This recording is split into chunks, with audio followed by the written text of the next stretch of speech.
Assalamu alaikum everyone. I hope all of you are doing great by the grace of Almighty and welcome back to our new session. আজকে আমরা আলোচনা করব 17তম session. যারা গত 16তম session পর্যন্ত দেখেননি, উপরে আই বাটন প্রেস করে পেছনের ক্লাসগুলো দেখে আজকে ক্লাসটা এনজয় করবেন। আজকে আমরা চমৎকার কিছু শিখতে যাচ্ছি। Today we will discuss about causative which is very helpful for speaking. Causative আমরা মূলত ব্যবহার করি নিজে যখন কাজ না করে অন্য কাউকে দিয়ে কাজ করাই, তখন আমরা causative ব্যবহার করি। চলুন তাহলে আজকের সেশন আমরা শুরু করি। যেমনটা বলেছিলাম, আজকে আমরা শিখব causative. Lesson 17 Test 1. Causative in conversation. That means কথাবার্তার মধ্যে causative আমরা কিভাবে ব্যবহার করব। আসলে causative মূলত কি সেটা আমরা একটু দেখে নিই। যে ক্রিয়া দ্বারা বোঝায় যে বাক্যের কর্তা নিজে কাজটি করছে না, বরং অন্য কাউকে দিয়ে কাজটি করাচ্ছে, তাকে causative বলে। মানে সে নিজে কাজ করবে না, অন্য কাউকে দিয়ে কাজটি করাবে, দ্যাট ইজ কল্ড causative। এই লেসনে আমরা 5টি causative ভার্ব শিখব। প্রথমত হলো মেক। এগুলো সাধারণত causative। মেক কাউকে দিয়ে করানো হয় বাধ্য করে। লেট কোনো কাজ করতে দিতে অনুমতি অর্থে আমরা লেট ব্যবহার করি। হ্যাভ কাউকে কোনো কাজ করতে দায়িত্ব দেই, এর জন্য আমরা হ্যাভের ব্যবহারটা করি। গেট উৎসাহ দিয়ে কোনো কাজ করানো অর্থে আমরা গেট ব্যবহার করি। হেল্প কাউকে কোনো কাজ করতে সাহায্য করা অর্থে আমরা ব্যবহার করি হচ্ছে হেল্প। এটা হলো সাধারণত বেসিক একটা ধারণা causative-এর।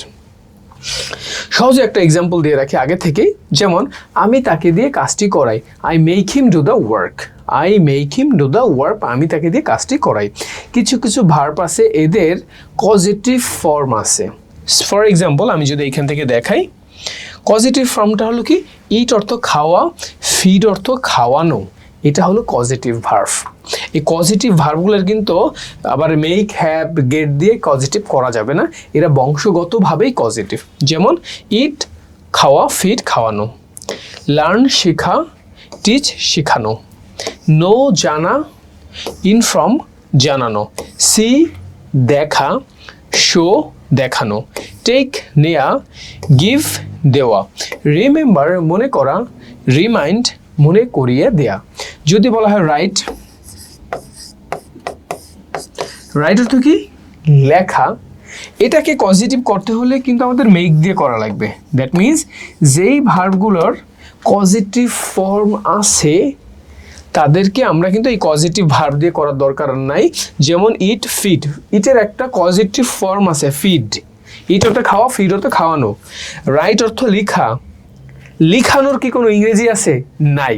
লিখানোর ইংরেজি যেহেতু নাই, সেহেতু আমরা একটা causative ফর্মের হেল্প নিব। causative ফর্ম হেল্প বলতে এখানে হেল্প আছে, গেট আছে, হ্যাভ আছে, এগুলোর কোনো একটা প্যাটার্ন দ্বারা করতে হবে। আশা করি আপনারা বুঝতে পেরেছেন। যেই ভার্বগুলোর causative ফর্ম নাই, ওদেরকে causative করতে হলে আমরা কিন্তু উপরে যেগুলো দেখালাম এগুলোর কোনো একটা নিয়ে কাজটা করাতে হবে। আরও বেশি ক্লিয়ার হব আমরা এই প্র্যাকটিসটা যদি ভালো করে দেখি। আমি যেমনটা বলেছিলাম, আমরা গত ক্লাসগুলোতে আলোচনা করেছি পার্সনগুলো আই, আমি, উ, ইউ, তুমি, ওই, আমরা, দে, তারা, হি সে পুরুষ, সি সে স্ত্রী, ইট ইহা, সাফন একজন ব্যক্তি। এগুলো হলো পার্সন। সাবজেক্ট। এরপরে এই causative ভার্ব, যেমন আমি তাকে দিয়ে কাজটি করাই। এখানে একটা causative ভার্ব নিতে হবে, মেক অর্থ বাধ্য করা বা কাউকে দিয়ে কাজটি করানো। I make him do the work, আমি তাকে দিয়ে কাজটি করাই। এখানে প্রথমত নিতে হবে সাবজেক্ট, তারপরে নিতে হবে causative ভার্ব, তারপর অবজেক্ট, এরপর হলো এক্সটেনশন। ওকে, তাহলে আমি তাকে দিয়ে কাজটি করাই। I make him do the work, আমি তাকে দিয়ে কাজটি করাই। তুমি তাকে দিয়ে কাজটি করাও, you make him do the work, তুমি তাকে দিয়ে কাজটি করাও। যে যাকে দিয়ে কাজটি করা এই প্যাটার্নে তৈরি হবে। ওকে, আমি তাকে দিয়ে চিঠিটি লেখাই। I make him write a letter, আমি তাকে দিয়ে চিঠিটি লেখাই। এখানে রাইটকে কিন্তু আমি causative করছি কি দিয়ে, মেক দ্বারা, আদারওয়াইজ কিন্তু হবে না। আমি তাকে দিয়ে বই পড়াই, তাহলে কী হবে, I make him read the বুক, আমি তাকে দিয়ে বইটি পড়াই। আমি তাকে দিয়ে রুমটি পরিষ্কার করাই, তাহলে কী হবে, I make him clean the room, আমি তাকে দিয়ে রুমটি পরিষ্কার করাই। আশা করি আপনারা বুঝতে পেরেছেন। ওকে, এবার যদি আমরা অতীতের কথা বলতে চাই তাহলে মেকের পরিবর্তে মেড হয়ে যাবে। আমি তাকে দিয়ে কাজটি করেছিলাম, তাহলে কী হবে, I made him do the work, আমি তাকে দিয়ে কাজটি করিয়েছিলাম। ওকে, আমি তাকে দিয়ে কাজটি করাবো ভবিষ্যতে, তাহলে কি হবে? I will make him do the work. আমি তাকে দিয়ে কাজটি করাবো। ওকে, এখানে গেল হলো কাউকে দিয়ে কাজটি করানো। অনুমতি অর্থে আমরা লেট ব্যবহার করি। যেমন আমি তাকে কাজটি করার অনুমতি দেই, তাহলে কি হবে? I let him do the work. আমি তাকে কাজটি করার অনুমতি দেই। আমি তাকে আমার মোবাইলটা ব্যবহার করার অনুমতি দেই। I let him browse my phone কিংবা ইউজ মাই ফোন। ওকে, আমি তাকে কাজটি করার অনুমতি দিয়েছিলাম। I let him do the work. আমি তাকে কাজটি করার অনুমতি দিয়েছিলাম। লেটের 3টে ফর্মই কিন্তু সেম, লেট লেট লেট, কিন্তু আমাদের আগে পরের বাক্য দেখে সেন্সটা বুঝে নিতে হবে। আমি তাকে কাজটি করার অনুমতি দিব। I will let him do the work. আমি তাকে কাজটি করার অনুমতি দিব। যদি বলা হয় আমি তাকে রুমটি রং করার অনুমতি দিব, ইংরেজিতে কী হবে? I will let him paint the room. আমি তাকে রুমটি রং করার জন্য অনুমতি দিব। আশা করি আপনারা বুঝতে পেরেছেন, কারো বোঝার সমস্যা থাকার কথা না। দায়িত্ব দেওয়া অর্থে কিন্তু আমরা হ্যাভ ব্যবহার করি, হ্যাভ অথবা হ্যাজ। যেমন I have him do the work. আমি তাকে কাজটি করার দায়িত্ব দেই। আমি তাকে রুমটি পরিষ্কার করার দায়িত্ব দিই, ইংরেজিতে কী হবে? I have him clean the room. আমি তাকে রুমটি পরিষ্কার করার দায়িত্ব দেই। যদি বলা হয় সে তাকে রুমটি পরিষ্কার করার দায়িত্ব দেয়, ইংরেজিতে কী হবে? He has clean the room. He has him clean the room. সে তাকে রুমটি রং করার দায়িত্ব দেয়। সমস্যা হওয়ার কথা না। এবার চলে আসে আমি তাকে কাজটি করার অনুমতি দিয়েছিলাম, দায়িত্ব দিয়েছিলাম, তখন কি হবে? I had him do the work. আমি তাকে কাজটি করার দায়িত্ব দিয়েছিলাম। আমি তাকে কাজটি করার দায়িত্ব দিব। I will have him do the work. আমি তাকে কাজটি করার দায়িত্ব দিব। আমি তাকে ক্যামেরাটা ব্যবহার করার দায়িত্ব দিব। তাহলে কি হবে? I will have him use the camera. আমি তাকে ক্যামেরাটি ব্যবহার করার দায়িত্ব দিব। যদিও বাংলা বেশি মিলে না। এর পরবর্তীতে হলো গেট টু। গেট টু শব্দের অর্থ হলো উৎসাহিত করে কাজটি করানো। মেক আর গেট অনেকটা সেম অর্থ প্রকাশ করে। হ্যাবের কাজ হলো কাজটি জোর করে হোক, মানে বাধ্য করে হোক কাজটি করাই নিতে হবে। আর গেটের কাজটা হলো কাজটি করাবো আমি উৎসাহিত করে, তখন ব্যবহার করবো গেট টু। যেমন I get him to do the work. এই যে একটা টু আছে, এই টুটা কিন্তু এইখানে বসে যাবে। দ্যাট মিনস এক্সটেনশনের আগে কিন্তু বসে যাবে। I get him to do the work. আমি তাকে দিয়ে কাজটি করাই। কিভাবে করাই? উৎসাহিত করে কাজটি করাই। আমি তাকে দিয়ে একটা চিঠি লিখাই, ইংরেজিতে কী হবে? I get him two write a letter.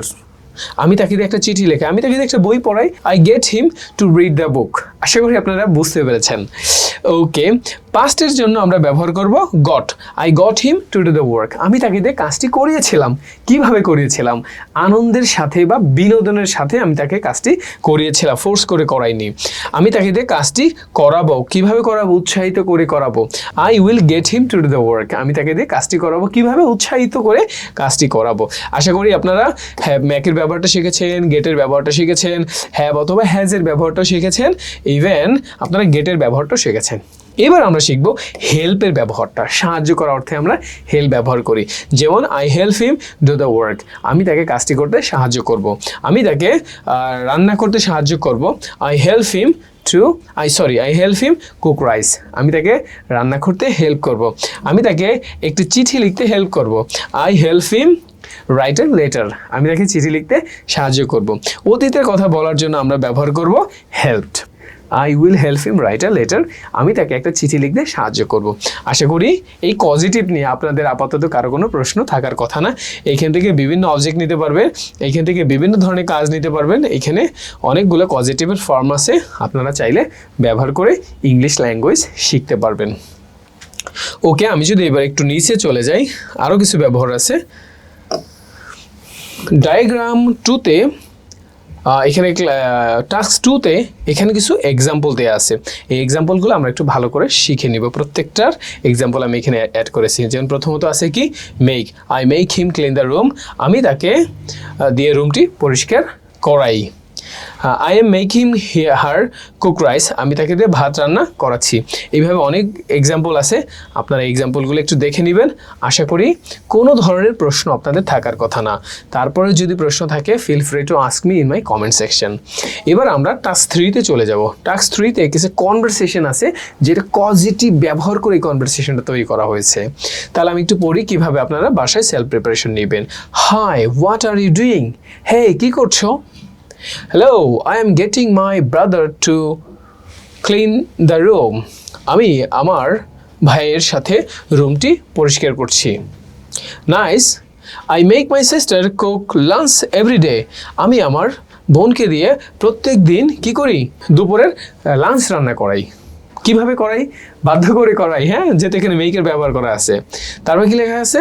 Really I sometimes have my friends do my homework. মাঝে মাঝে আমার বন্ধুকে দিয়ে আমি আমার হোমওয়ার্কগুলো করাই, মানে দায়িত্ব দিয়ে কাজটি করাই নেই। আশা করি আপনারা এটাও বুঝতে পারবেন, কারণ হলো খুব সহজ ভাষায় এই কনভারসেশনটা আমি সাজিয়েছি। টাস্ক 4-এ common expression which is very important for speaking, এটাও আপনারা মুখস্থ করে নেবেন। যেমন ওয়েন ডিড ইট হ্যাপেন, এটা কখন ঘটেছিল। ওয়াই আর ইউ লেট, তুমি দেরি কেন। এইভাবে এই কমন এক্সপ্রেশনগুলো আপনারা পড়ে নেবেন। যেমনটা বলি সবসময়, টাস্ক 5-এ কিন্তু একটা প্রেজেন্টেশন থাকে। প্রেজেন্টেশন হলো মাই হবি, আপনার শখ নিয়ে একটা প্রেজেন্টেশন দিতে হবে। এখানে ছোট্ট একটা ফরম্যাট আমি অ্যাড করেছি, বাকিটা আপনারা পড়ে নেবেন। আমি একটু পড়াই দিচ্ছি। Hello everyone, my name is Rajan and today I am going to talk about my hobby. My hobby is reading book. I love reading story books, adventure book in my free time. এইভাবে আপনি সুন্দর করে আপনার হবিটাকে আপনি explain করবেন। আর এই ভিডিওর comment সেকশনে এই প্রেজেন্টেশনটা রেকর্ড করে আপনি কিন্তু কমেন্ট সেকশনে পাঠিয়ে দিবেন।